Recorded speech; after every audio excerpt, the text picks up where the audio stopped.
আসসালামু আলাইকুম। ডক্টর মাহবুবুর রহমান মোল্লা কলেজ কর্তৃক আয়োজিত রসায়ন বিজ্ঞান অনলাইন ক্লাসে তোমাদের সবাইকে স্বাগত জানাচ্ছি। আজকের ক্লাসটা আমাদের জন্য খুবই গুরুত্বপূর্ণ, কারণ তোমরা হয়তো ইতিমধ্যেই জেনেছ যে সেপ্টেম্বর 12 তারিখ থেকে আমরা আমাদের ইয়ার ফাইনাল পরীক্ষাটা শুরু করতে যাচ্ছি ইনশাআল্লাহ। তো সেই পরীক্ষার উপর গুরুত্ব রেখে আমরা আমাদের আজকের ক্লাসটা পরিচালনা করব।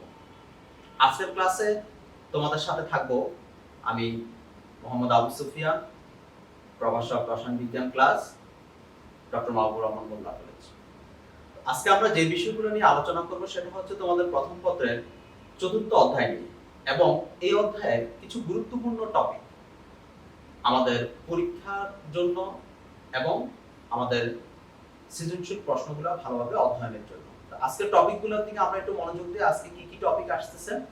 আজকের টপিকগুলোর মধ্যে হলো সক্রিয়ণ শক্তি, লা-শাটেলিয়ারের নীতি, কেপি-কেসি রাশিমালা প্রতিপাদন, এসিড ক্ষার তত্ত্ব, বাফার দ্রবণ, পানির আয়নিক গুণফল ও পিএইচ স্কেল প্রতিষ্ঠা, হ্যাসের সূত্র ও প্রমাণ। এই টপিকগুলো যদি আমরা ভালোভাবে আয়ত্ত করতে পারি তাহলে আমরা আমাদের সৃজনশীল এবং এমসিকিউ পরীক্ষায় মোটামুটি ভাবে আশা করা যায় যে একটা ভালো আনসার ইনশাআল্লাহ করতে পারবো। তো চলো আমরা আমাদের টপিকে চলে যাই। প্রথমে আমরা সক্রিয়ণ শক্তি। তোমরা জানো যে সক্রিয়ণ শক্তি হলো কোনো বিক্রিয়ক যখন রাসায়নিক বিক্রিয়ায় অংশগ্রহণ করে তখন যতটুকু পরিমাণ শক্তি সে গ্রহণ করলে সে বিক্রিয়াটা অংশগ্রহণ করতে পারবে, সেটাই হলো তার সক্রিয়ণ শক্তি। ওই শক্তিটা সে যে কোনো ভাবে গ্রহণ করতে পারে। সে সিস্টেম থেকে তাপ গ্রহণের মাধ্যমে করতে পারে, তাদের মধ্যে অণু বা পরমাণুর যে সংঘর্ষ হয় ওই সংঘর্ষ থেকে সেই শক্তিটা গ্রহণ করতে পারে। তো এই সক্রিয়ণ শক্তি থেকে আমরা আর্হেনিয়াসের সমীকরণ, যেটা আমরা ইতিমধ্যে জেনে আসছি, log k2/k1 Ea/2.303 r t2 - t1 t1। এখানে আমাদের জানতে হবে যে Ea দ্বারা কি বোঝাচ্ছে?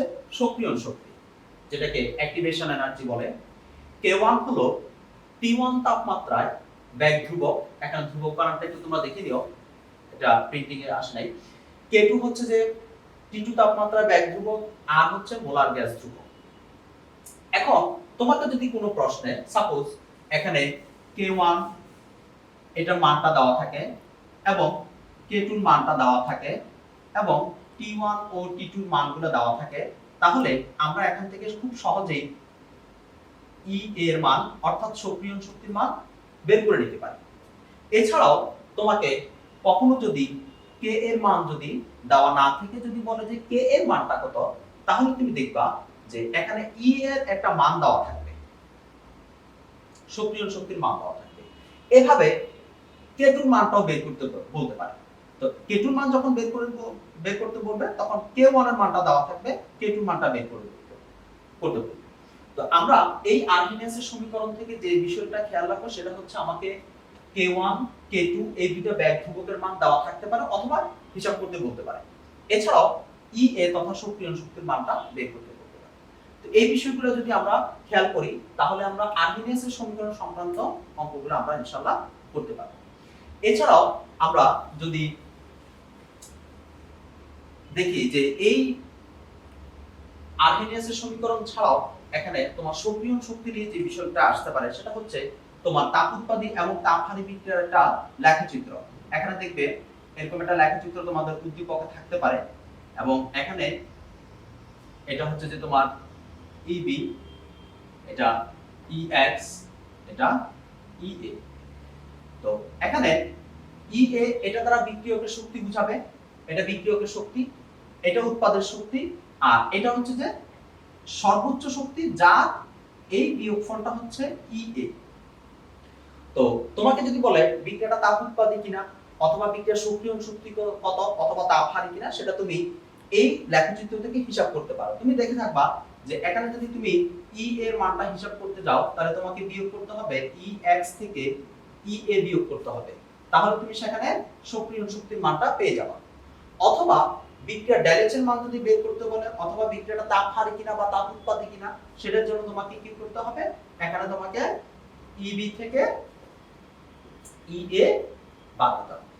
অনেক সময় দেখা গেছে যে EB এর মানটা থাকে ছোট, E এর মানটা থাকে বড়, সেই ক্ষেত্রে মানটা কি আসবে?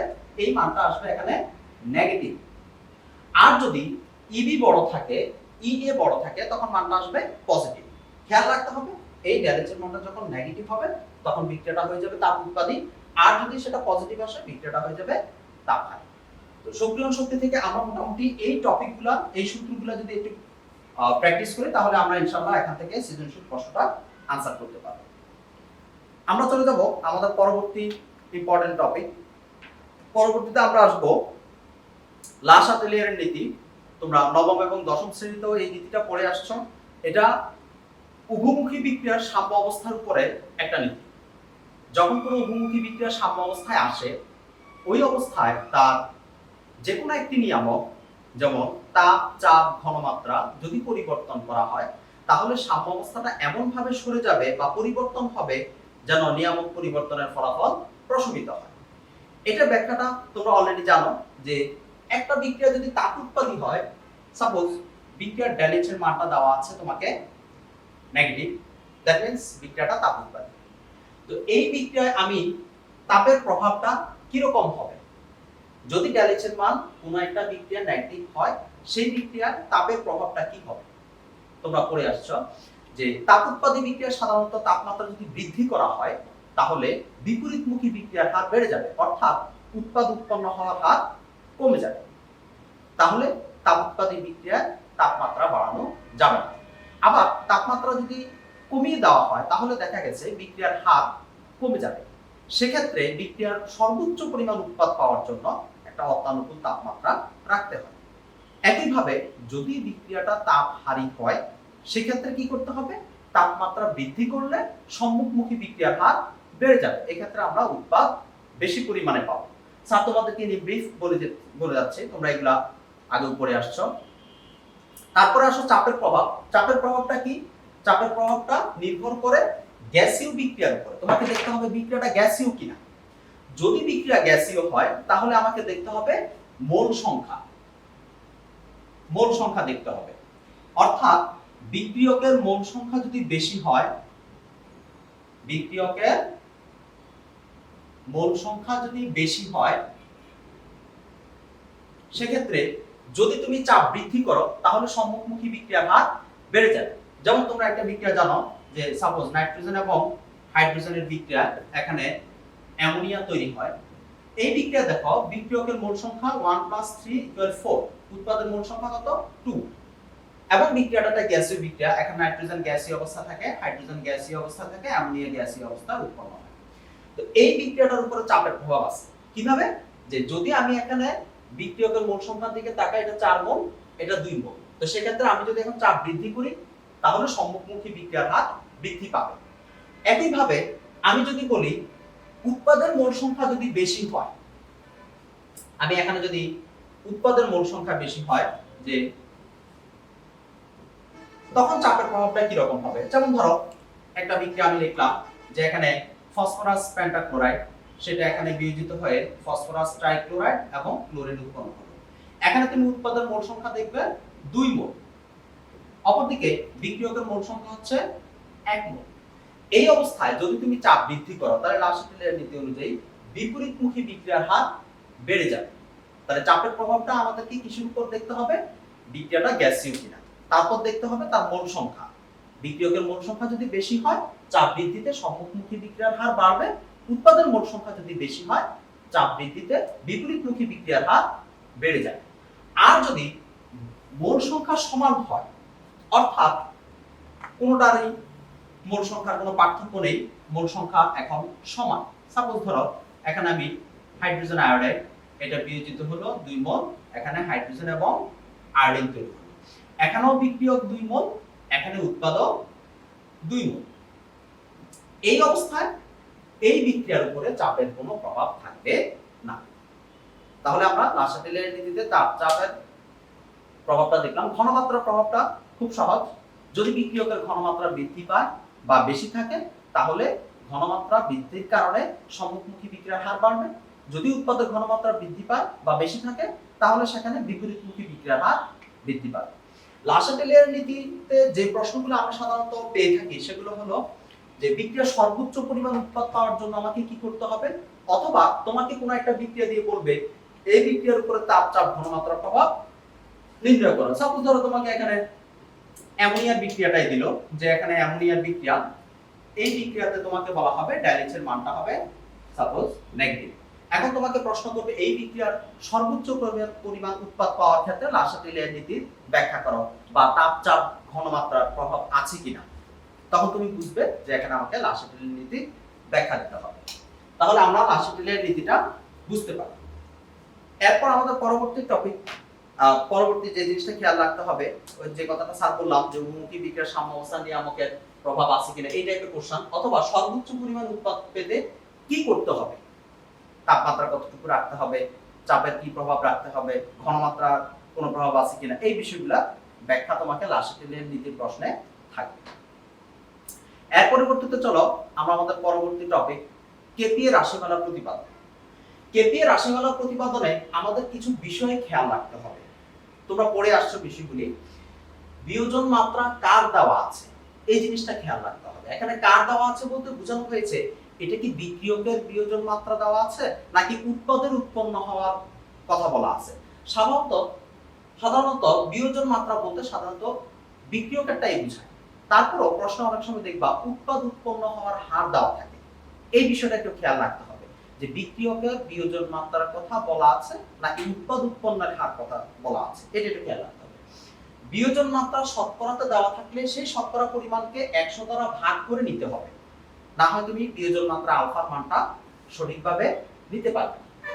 তারপরে বিষয়টা হলো উৎপাদের কথা বলা থাকলে সেক্ষেত্রে উৎপাদের মোট সংখ্যা দেখে হিসাব করতে হবে।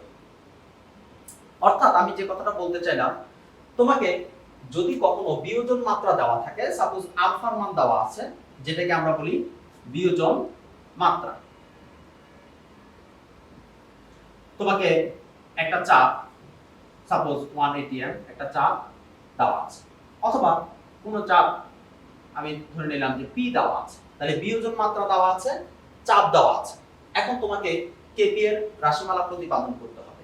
আমরা রাশিমালা প্রতিপাদনের জন্য একটা বিক্রিয়া ধরে নিলাম যে ফসফরাস পেন্টাক্লোরাইড, এটা বিয়োজন হয়ে ফসফরাস ট্রাইক্লোরাইড এবং ক্লোরিন তৈরি হবে।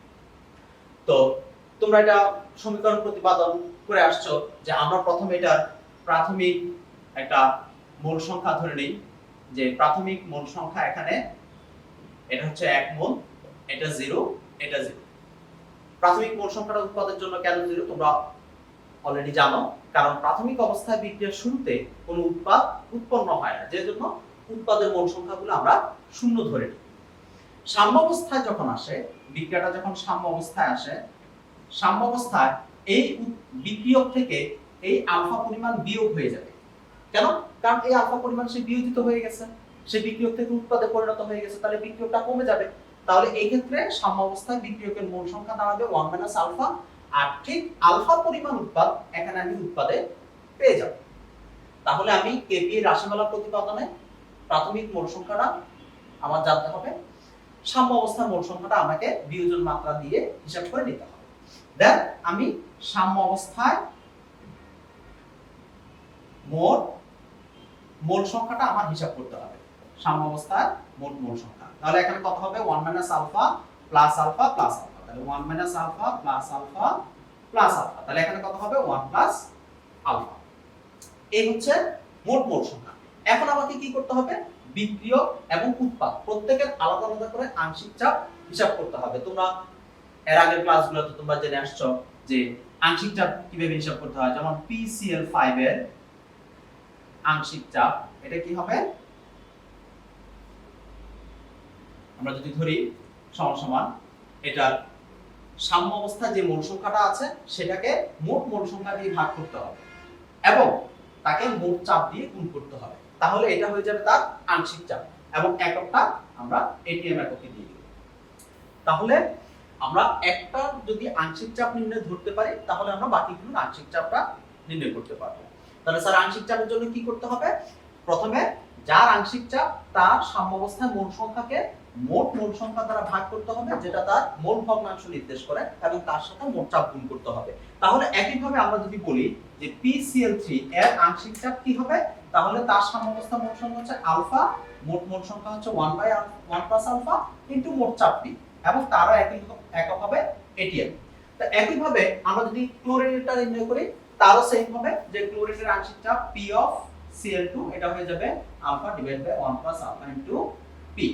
তাহলে আমরা সবগুলোর আংশিক চাপ পেয়ে গেলাম। এখন এই আংশিক চাপগুলোর মান আমরা Kp এর রাশিমালায় আমরা বসাবো। এবং Kp এর রাশিমালাটা কি আমরা জানি, Kp সমান হচ্ছে বিক্রিয়ক এবং উৎপাদের আংশিক চাপের অনুপাত। উপরে থাকতে হবে উৎপাদের আংশিক চাপগুলি, নিচে হবে বিক্রিয়কের আংশিক চাপগুলি। তাহলে উৎপাদের আংশিক চাপগুলো আমরা কি পেলাম 1 alpha by 1 plus alpha into P, এখানেও alpha divide by 1 plus alpha into P। আর নিচে কি হবে এখানে 1 minus alpha divide by 1 plus alpha into P। তারপর আমরা এখান থেকে আলফার মান যদি জানা থাকে তাহলে আমরা সরাসরি Kp এর মান পেয়ে যাব। আর যদি আলফার মান দেওয়া না থাকে আমরা এখান থেকে একটা সিম্পল বীজগাণিতিক হিসাব করে আমরা Kp এর রাশিমালা প্রতিপাদন করতে পারব। তাহলে আশা করি Kp এর রাশিমালার প্র্যাকটিসটা তোমরা করে ফেলবে। এরপর আসো আমরা আমাদের পরবর্তী যে টপিক Kp এর মতো আরেকটা রাশিমালা আছে সেটা হচ্ছে যে Kc এর রাশিমালা। Kc এর রাশিমালাটা তোমরা অলরেডি জানো যে Kc এর রাশিমালাটা হচ্ছে আমাদেরকে প্রশ্নের মধ্যে একটা ঘনমাত্রা অথবা আয়তন আমাদেরকে দেওয়া থাকে। যদি মনে করো তোমাকে এখানে আয়তনের কথাটা উল্লেখ আছে, যদি প্রশ্নে আয়তনের কথাটা উল্লেখ থাকে, আয়তন v এর কথাটা যদি উল্লেখ থাকে তাহলে তোমাকে Kc এর মান নির্ণয় করতে হবে। আর Kc এর জন্য আমাদের সেম কথাটা যে Kc হচ্ছে যে এখানে উৎপাদের মোলার ঘনমাত্রা ডিভাইড বাই বিক্রিয়কের মোলার ঘনমাত্রা। তাহলে আমাকে সবগুলা বিক্রিয়ক এবং উৎপাদের মোলার ঘনমাত্রাগুলো আমাকে জানতে হবে। আর মোলার ঘনমাত্রা নির্ণয়ের জন্য আমাকে সেই আগের মতো আমাকে কি করতে হবে, একটা বিক্রিয়া সাপোজ একটা উদাহরণ দেখাই। যেমন ধরো এখানে nitrogen plus hydrogen equal ammonia. এখন আমাকে এখানে দেওয়া আছে যে এই বিক্রিয়াটা v লিটার আয়তনের একটি পাত্রে এই বিক্রিয়াটা সংঘটিত হচ্ছে, অর্থাৎ আয়তন হচ্ছে v।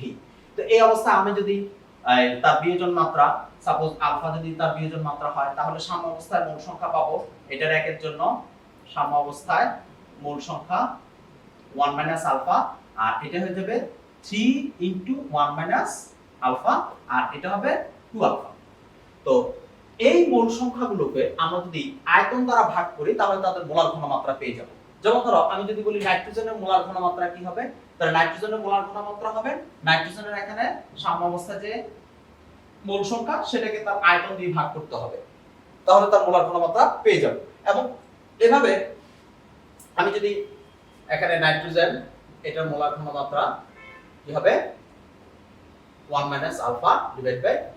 একই ভাবে আমি যদি বলি হাইড্রোজেনের মোলার ঘনমাত্রা সেটা কি হয়ে যাবে 3 into 1 minus alpha divide by v। একই ভাবে অ্যামোনিয়ার মোলার ঘনমাত্রা এটা হয়ে যাবে 2 আলফা ডিভাইড বাই v। এখন এই মোলার ঘনমাত্রার মানগুলি আমি এখানে Kc এর সমীকরণে যদি আমরা বসিয়ে দেই তাহলে আমরা Kc এর রাশিমালাটা প্রতিপাদন হয়ে যাবে। আর যদি আমাকে এখানে আয়তনের মান এবং বিয়োজন মাত্রার মানটা যদি দেওয়া থাকে তাহলে আমরা Kc এর মানগুলা পেয়ে যাব। তাহলে এই ছিল Kc সংক্রান্ত কথাবার্তা। আশা করি তোমরা Kc এর প্রশ্ন আসলে তোমরা অ্যানসার করতে পারবে। তারপর আমরা চলে যাব আমাদের পরবর্তী ইম্পর্টেন্ট টপিক যেটা আমরা আলোচনা আনবো, সেটা হচ্ছে অ্যাসিড ক্ষার তত্ত্ব। অ্যাসিড ক্ষার সংক্রান্ত যে টপিকটা আছে এখানে তোমাদের কিন্তু বেশ কিছু ইম্পর্টেন্ট কথাবার্তা আছে। তার মধ্যে স্যার তোমাদেরকে সংক্ষিপ্তভাবে কিছু জিনিস তোমাদেরকে দেখাবো। অম্লক্ষারের তত্ত্ব বলে একটা কথা আছে, ওই তত্ত্বের মধ্যে তোমরা তিনটা তত্ত্ব পাবা, ব্রনস্টেড লাউরি, আর্হেনিয়াস লুইস মতবাদ, অনুবন্ধী অম্লক্ষার। এই কথাটাও কিন্তু এখানে আসবে, কারণ আমরা যে ব্রনস্টেড লাউরির যে মতবাদ বা প্রোটনীয় মতবাদ সেখান থেকে আমরা অনুবন্ধী অম্লক্ষারের হিসাবটা অথবা ধারণাটা আমরা পেয়ে যাব। তো তোমরা একটু এই মতবাদগুলো একটু দেখো, এগুলা থেকে তোমরা প্রশ্ন পাবা। এরপর আসো এই অম্লক্ষার নিয়ে একটা বাফার দ্রবণ তৈরি হয়। তোমরা বাফার দ্রবণের সংজ্ঞাটা নিশ্চয়ই জানো যে বাফার দ্রবণটা হয় সাধারণত একটা দুর্বল অম্ল এবং তার অনুবন্ধী ক্ষার, অথবা একটা দুর্বল ক্ষার এবং তার অনুবন্ধী অম্লের সংমিশ্রণে, অথবা বলা যায় একটা দুর্বল অম্ল অথবা তার লবণ এবং একটা দুর্বল ক্ষার এবং তার লবণের মিশ্রণে একটা বাফার দ্রবণ তৈরি হয়। তো সেই বাফার দ্রবণের মধ্যে যে প্রশ্নগুলো আমাদেরকে জানতে হয় সেটা হচ্ছে বাফার ক্রিয়া, অর্থাৎ বাফার ক্রিয়া কৌশল, একটা বাফার দ্রবণ কিভাবে কাজ করে এবং এই বাফার দ্রবণের পিএইচ নির্ণয়। তারপরে আসো এই পিএইচ নির্ণয়ের মধ্যে তোমার দুর্বল অম্লক্ষারের পিএইচ নির্ণয় আসতে পারে, সবল অম্লক্ষারের পিএইচ নির্ণয় আসতে পারে এবং বাফার দ্রবণের পিএইচ নির্ণয় আসতে পারে। তো আমরা যদি একটু চোখ বুলাই যে এখানে বাফার দ্রবণের পিএইচটা নিয়ে যদি স্যার একটু কথা বলি, অথবা তিনটা নিয়ে যদি একটু কথা বলি, একটু দেখো যখন আমরা দুর্বল অম্লক্ষারের যখন পিএইচ নির্ণয় করব, দুর্বল অম্লক্ষারের, তখন দুর্বল অম্লক্ষারের পিএইচ এক্ষেত্রে তোমাদেরকে দেখবে ওখানে একটা বিয়োজন মাত্রা দেওয়া আছে। তো তোমরা তিনটা ধাপে অঙ্কটা করতে পারো, দুইটা ধাপেও করতে পারো। যেমন দেখো তোমাকে যদি বলে দুর্বল অম্লের পিএইচ, তাহলে তোমাকে এখানে হাইড্রোজেন আয়নের ঘনমাত্রা হিসাব করতে হবে। তুমি সেই হাইড্রোজেন আয়নের ঘনমাত্রাটা রোটোবার KAC, KA এখানে হচ্ছে অ্যাসিডের বিয়োজন ধ্রুবক, যেটা দুর্বল অ্যাসিডের জন্য ব্যবহার করা হয়ে থাকে। C হচ্ছে মোলার ঘনমাত্রা। এইভাবে তুমি সরাসরি হাইড্রোজেন আয়নের ঘনমাত্রাটা পেয়ে যাবে। যে মানটাকে তুমি ঋণাত্মক লগারিদম করলে তুমি এখানে পিএইচ এর মানটা পেয়ে যাবে। তাহলে দুর্বল অম্লের জন্য আমাকে এইভাবে হাইড্রোজেন আয়নের ঘনমাত্রা এবং তারপরে সেই মানটাকে ঋণাত্মক লগারিদম। একইভাবে আমাকে যদি বলে দুর্বল ক্ষারের পিএইচ, সেক্ষেত্রে আমাকে কি করতে হবে? প্রথমে হাইড্রোক্সাইড আয়নের ঘনমাত্রাটা বের করতে হবে। ইন সেম প্রসেস এখানে K এর জায়গায় Kb আসবে। Kb হচ্ছে ক্ষারের বিয়োজন ধ্রুবক এবং সেই মানটাকে আমি এখানে ঋণাত্মক লগারিদম করলে POH এর মানটা পেয়ে যাব, নট পিএইচ, POH এর মান।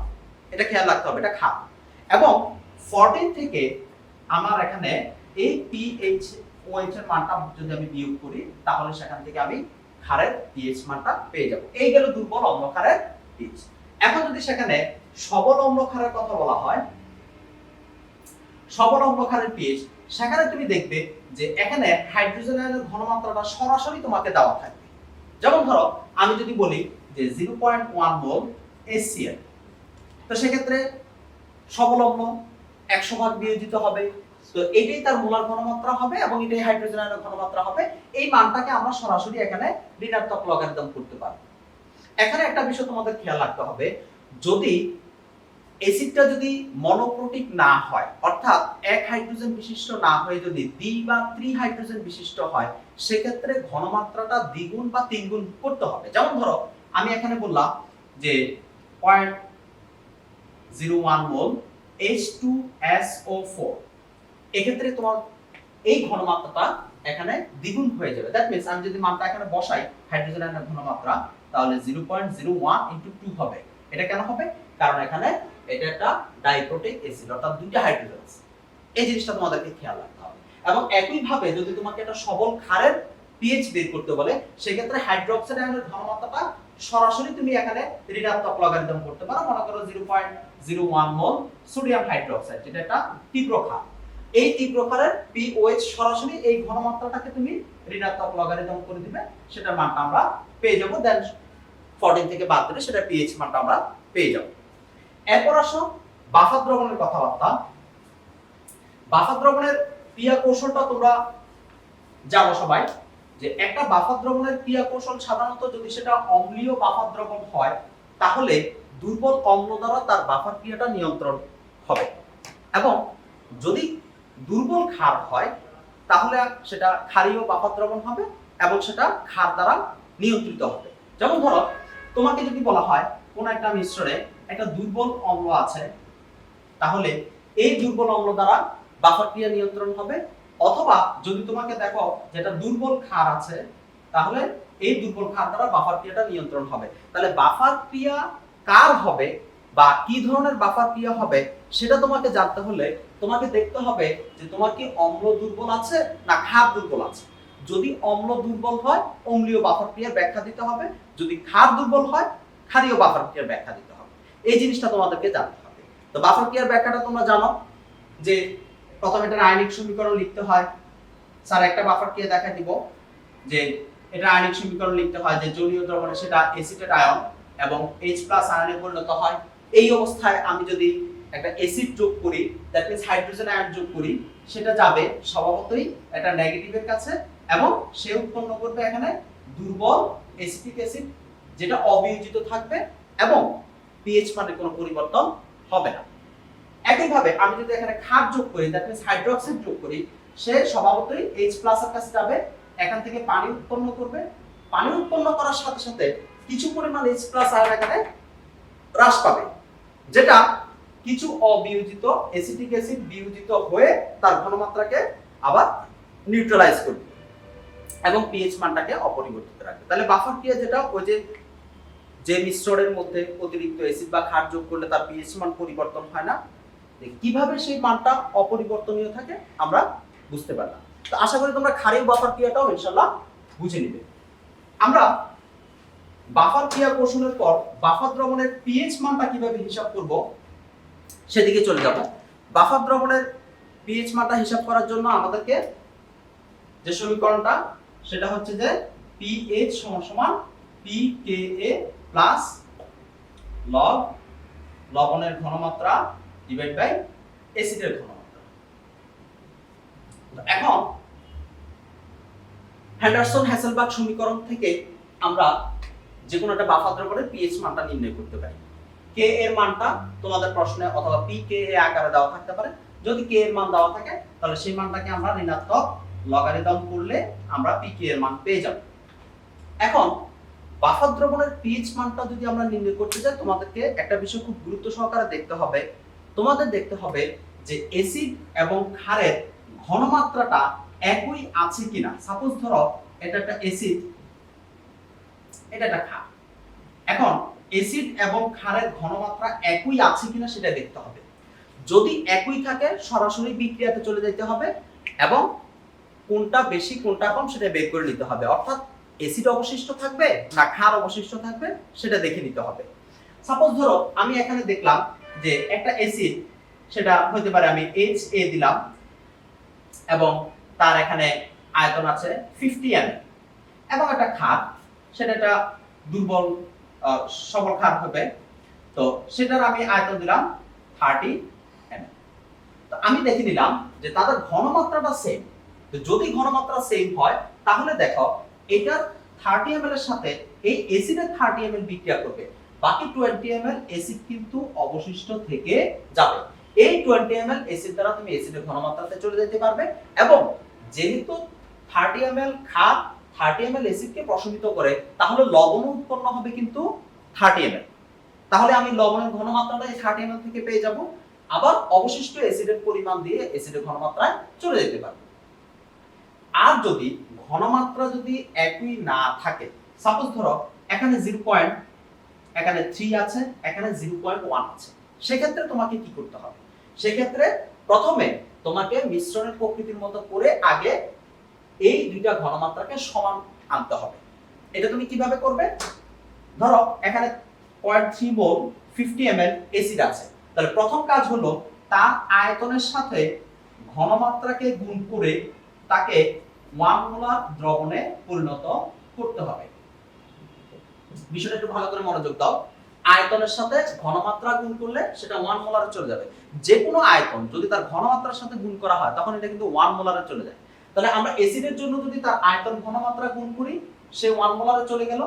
একই ভাবে আমরা যদি ক্ষারের আয়তন এবং ঘনমাত্রাকে গুণ করি সেটাও 1 মোলারে চলে যাবে। তাহলে আমরা বিষয়টা সমাধান হয়ে গেল কিভাবে? যে আমরা ঘনমাত্রা ভিন্ন পেলাম, সমস্যা নেই, আমরা আয়তনের সাথে ঘনমাত্রা গুণ করব, সেটা 1 মোলারে চলে যাবে। আবার এখানেও আয়তনের সাথে ঘনমাত্রা গুণ করব, 1 মোলারে চলে যাবে। আর যদি 1 মোলারে চলে যায়, দুইটা ঘনমাত্রা সেম হয়ে গেল, সেক্ষেত্রে আমরা আবার আগের নিয়মে ওই যে বিক্রিয়া লিখে কে অবশিষ্ট থাকে সেটা থেকে আমরা অ্যাসিড এবং লবণের বা ক্ষার এবং লবণের ঘনমাত্রায় চলে যেতে পারি। তো আমরা আশা করি যে বাফার দ্রবণের পিএইচ মানটা তোমরা হেন্ডারসন-হ্যাসেলবাগ সমীকরণ ব্যবহার করে ইনশাআল্লাহ নির্ণয় করতে পারবে। যেখানে তোমাদের দুইটা বিষয় খেয়াল রাখতে হবে, স্যার যেটা বললাম যে ঘনমাত্রা একই আছে কিনা অথবা ঘনমাত্রা ভিন্ন আছে কিনা। একই থাকলে কি করতে হয়, ভিন্ন থাকলে কি করতে হয়। তারপর আমরা চলে যাব পানির আয়নিক গুণফল এবং পিএইচ স্কেল প্রতিষ্ঠা। পানির আয়নিক গুণফল বুঝতে হলে পানির স্ব-আয়নীকরণ বুঝতে হবে, অটো আয়নাইজেশন অফ ওয়াটার। এটা কি? পানিকে আমরা যেভাবে দেখি, পানি কিন্তু তার নিজেদের মধ্যে সর্বদা H+ অথবা H3O+ এভাবে থাকবে এবং তাদের আয়নিক গুণফল 25 ডিগ্রি সেন্টিগ্রেড তাপমাত্রায় সবসময় একটা নির্দিষ্ট মানে থাকবে, যেমন H+ * OH+ এই দুটোর ঘনমাত্রা থাকবে 1 * 10 ইনভার্স 14।